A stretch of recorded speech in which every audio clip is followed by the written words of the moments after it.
কিছু মানুষ কমেন্টে কয় ভাই আপনার কি এই জঙ্গল ছাড়া কি আর জায়গা নাই ভিডিও করার মতন।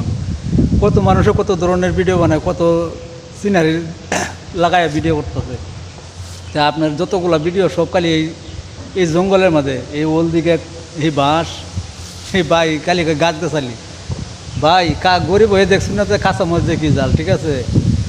এই যে লাঞ্চের আধা ঘন্টা সময় পাইয়া আধা ঘন্টা লাগে জায়গা খাইতে, আর এই যে বাহি আধা ঘন্টা দোকানে চা খাইবাই না ভিডিও বানাইবা না ভিডিও আপলোড দিবাই, এই দুটা নাচ করিয়া আর এই জায়গা যাবার হবেন কই আপনি তো যাইবার সময় হইতে না, তো জায়গাটা করতে পারবেন। আর অফিসের যে ফেরা, আপনার যে ভালো একটা কন্টেন্ট বানাবেন, যে কোনো জিনিস মানুষ এটা মস্ত করতে হয়, এটা মাথার মাঝে রাখতে হয়, এরপরে যে একটা ভিডিও করে আপলোড দিতে হয়। আমরা তো প্রোডাকশনে ফেরাতে পারি না, ঠিক আছে। প্রোডাকশনের যে ফেরাই, এই ফেরাই মাথার মাঝে কুলাই না, আবার কন্টেন্ট কেমনে মনে রাখা, আমরা কেমনে তৈরি করাম, ঠিক আছে। মানে এর ভিতরে আধা ঘন্টার ভিতরে যেটাই মানে মাথার মাঝে আয়ে এটাই দিয়ে সারি। আর জায়গার কথা বলছেন, জায়গা আমার এটা ছাড়া কোনো জায়গা নাই। এটার লাগে যদি ফেসবুকে ভিডিও ভাইরাল করলে করবো, না করলে না, এটা করার কিছু নাই।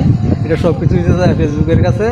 কিন্তু আমার যা সময়ের অভাবে, হ্যাঁ, আমার পরিস্থিতি শিকারে, এই কারণে আমি আর এক জায়গার মধ্যে ভিডিও করতে হয়, ঠিক আছে। এছাড়া আমার কোনো বিকল্প কোনো রাস্তা নাই, কোনো জায়গা নেই ভিডিও করার মতন। অফিসে হিংসি যায় এক সময় ভাই, এই সময় আমি কাজ করি, ঠিক আছে। এতে যদি একজনে খারাপ পাবে, হ্যাঁ, তাহলে আর করা কিছু নাই।